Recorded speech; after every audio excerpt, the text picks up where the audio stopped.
All right, welcome, Mr. O here. This is my first video for a marketing project. I've recorded a few other videos that are lesson plans for other projects, but this is my first go at a marketing project.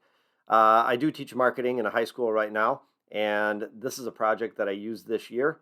Um, was very successful. The students had a good time with it, and so I wanted to share it.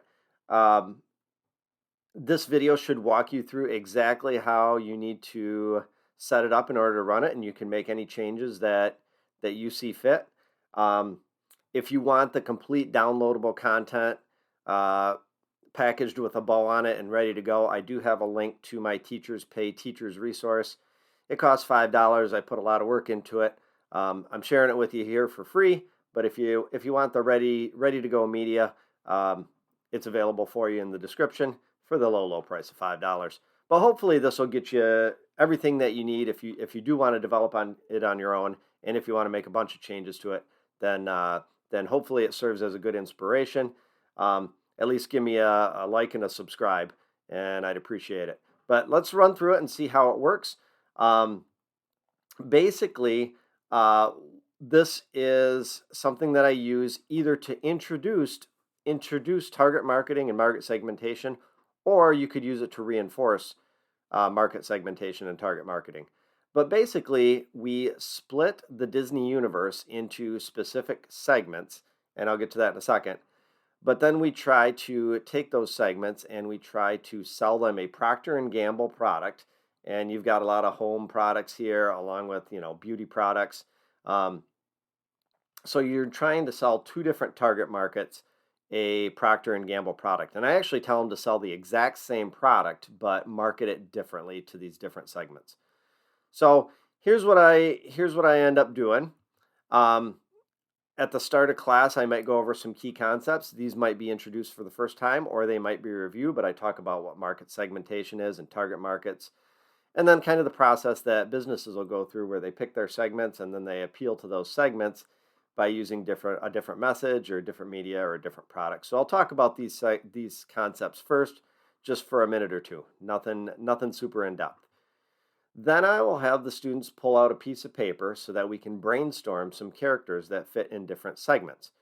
So they just pull out a piece of notebook paper, number it 1 through 12. They're working individually at this point, and they jot down as many characters as they can that fit in each category.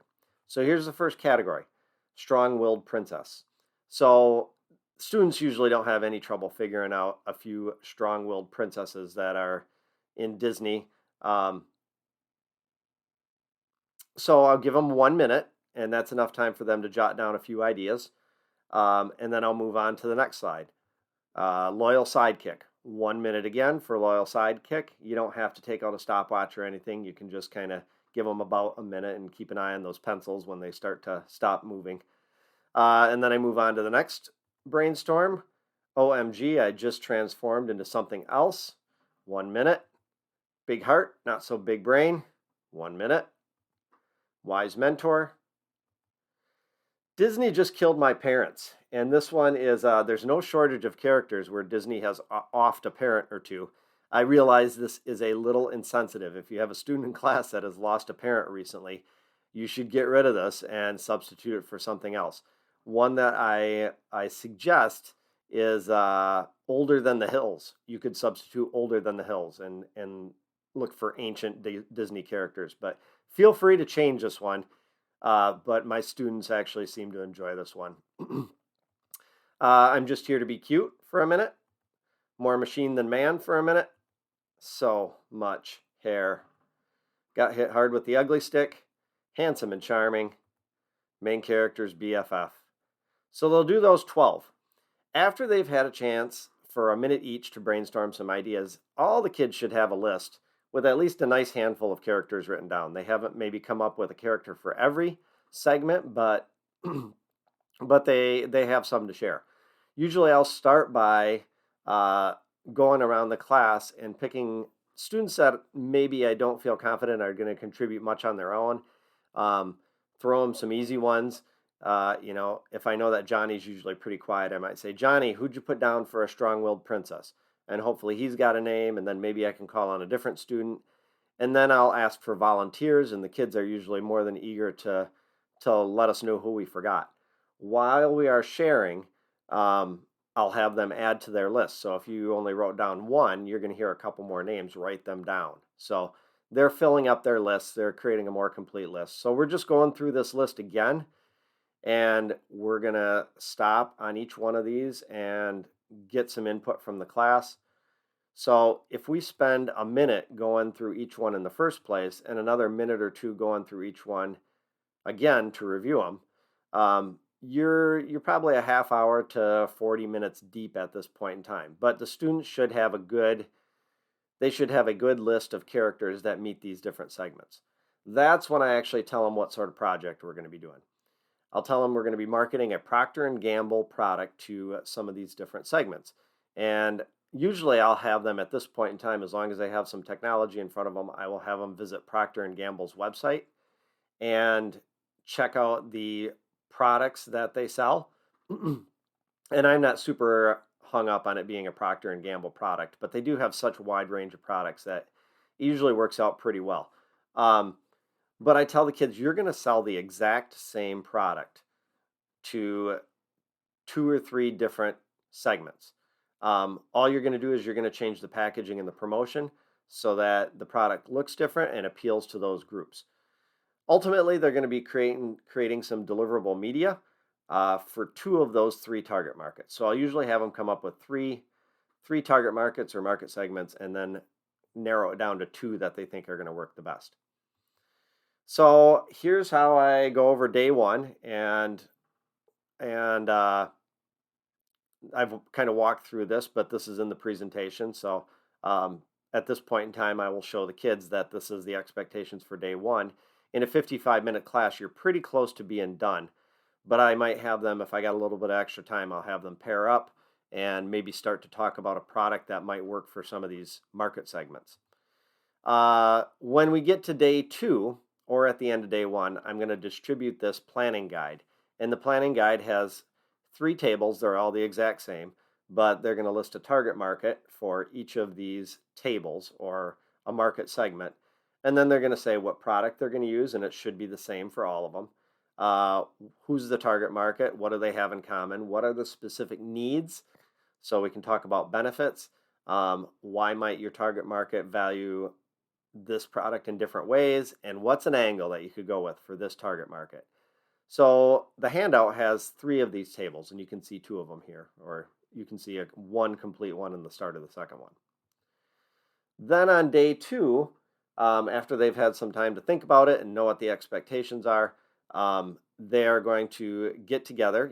Usually I let them pick their partners for this one, but if you want to assign them, that works well too.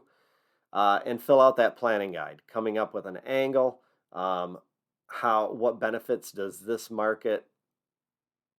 target market value versus a different target market?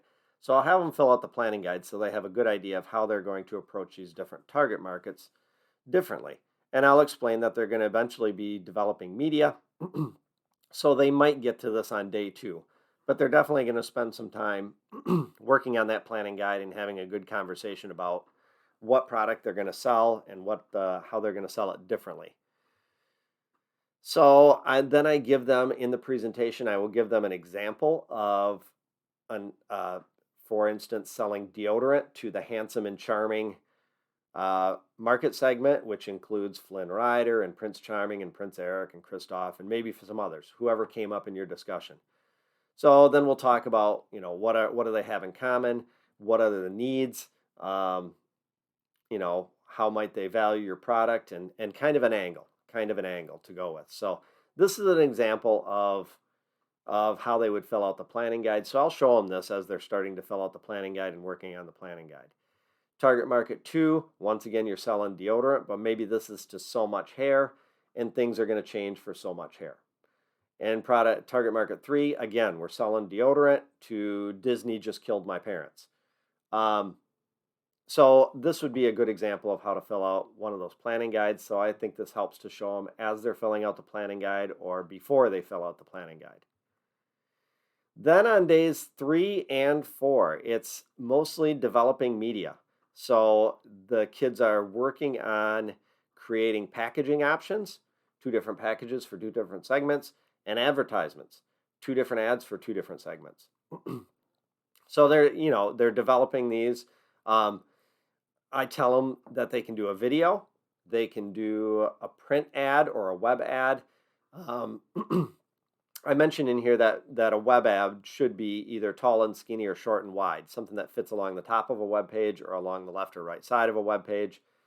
And then I'll turn the time over to the kids. Most of the time, when I do have upperclassmen, 11th and 12th graders, they have enough media skills to do this without much guidance. I will always direct my kids toward Canva. If they haven't used it before, it's pretty easy to pick up. Chances are good that maybe one of the partners has used it before, but I really don't care what tool they use. If they're good with Photoshop or something like that, those would work great. But it's up to them. But they got to develop the media. So there should in total be 4 pieces of media, 2 different packages for 2 different segments, and 2 different advertisements for 2 different segments. So they get some time to develop on days 3 and 4.